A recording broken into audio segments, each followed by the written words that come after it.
السلام عليكم ورحمة الله وبركاته. ازيكم حبايبي؟ عاملين ايه؟ يا رب تكونوا بخير. احنا النهاردة بقى يا حبايب قلبي مش هنطبخ ومش هنعمل حلويات ومش هنعمل حاجة. النهاردة انا جاية اقول لكم على حاجة مهمة جدا. هنتكلم النهاردة عن الحامل ده. الحامل ده اظن في ناس كتير عارفاه. الحامل ده يا حبايبي انا اول ما بدأت وفتحت القناة كان نفسي اشتري حامل أوي علشان اصور بيه، لان اولادي بيغلبوني وبيزهقوني جدا على ما بيصورولي.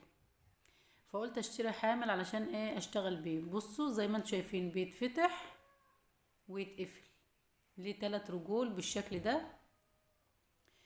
بتفتحيهم طبعا علشان تحددي المستوى اللي انت هتشتغل عليه والمسافة وكده.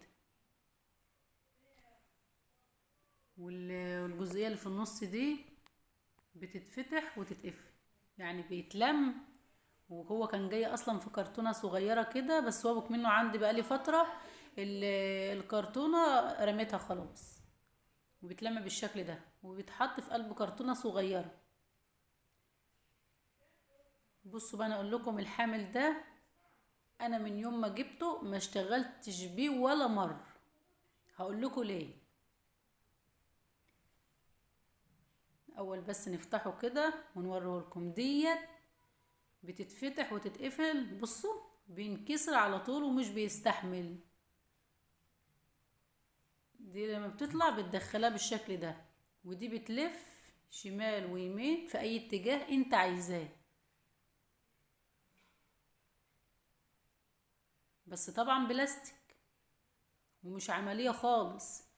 اما دي بقى الجزئية دي اللي بتحط فيها التليفون، بتتلف برضك وبتروح شمال ويمين زي ما بقول لكم كده. ده مش عملي خالص. بيتخلع من النص وبيتخلع من تحت وبيسيب وتبقى حالته حالة. مسمار ده بقى بيتلف مفروض يعني علشان خاطر الجزء التاني بتحط فيه التليفون، لكنه انكسر. بصوا الجزء اللي المسمار المفروض ان هو يدخل فيه ويمسك بيلف على الفاضي. وحاولت احط له فتلة او منديل او اي حاجة علشان تمسك المسمار وتخليه ما يلفش. مفيش فايدة، لان الجزئية دي اصلا انكسرت. الجزء نفسه اللي هو الفتحة دي اللي بتخش في المسمار وتقفلي، تربط المسمار عليها، انكسرت. جوزي جاب بتاع كده اسمه سيليكون تقريبا، حاجة كده يعني اشد من الامير شوية، ولحمها بيه علشان تمسك وبرضك فلقت ما نفعتش. المفروض انت تحطي التليفون هنا وتمسكيه وبعدين تربطي المسمار بالشكل ده. اللحام مش نافع فيه. بص اوريكم. تيجي تلف المسمار بيلف على الفاضي. وحطيت له الفتله برضك ما نفعتش.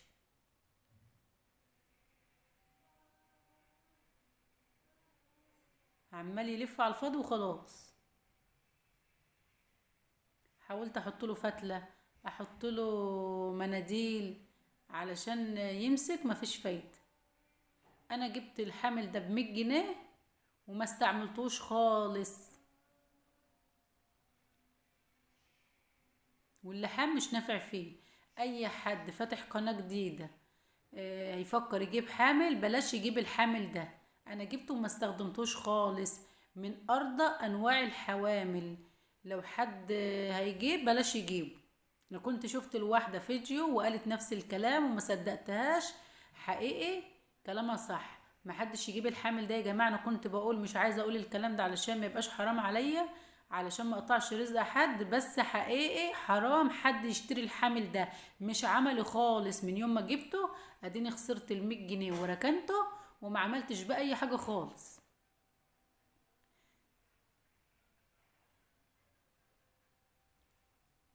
بس احب برضك اعرفكم ان انا حطيته في دماغي الحمل ده، ولازم لازم اشوف له حل. انا مش هتنيني ارميها كده طبعا واخسر ال100 جنيه. انا هخلي جوزي يشوف له اي نوع امير احسن من اللي هو لحمه بيه. واكيد لو لحمته ونفع اللحام فيه واشتغل تاني هقول لكم، علشان انا عارفة ان في ناس كتير حصل معاه نفس الموقف ده وجابت الحامل ده واتركن عندها. فانا هحاول مع مرة واتنين وتلاتة، ولو اشتغل معايا بنوع امير معين او اي نوع لزق معين وبقى كويس، وجربته مرة واتنين وتلاتة واشتغل وبقى كويس، هطلع في فيديو تاني واعرفكم ايه هو نوع الامير او نوع اللزق ايا كان، علشان تجيبوه، او لو حاجة انتوا بتعملوها في البيت تعملوها ويشتغل معاكم بدل ما تركنوه يعني كده وخسارة يعني. بس نصيحة مني لأي حد لسه ما جابش حامل وبيفكر ان هو يشتري حامل، الحامل ده لأ، لأ لأ، نصيحة مني. وهو ده كان الفيديو بتاعي النهاردة عن الحامل. يا ريت يا حبايب قلبي الفيديو يكون عجبكم ويكون ضيفة خفيفة عليكم، وما تنسونيش في اللايك والشير والاشتراك في القناة. والسلام عليكم ورحمة الله وبركاته.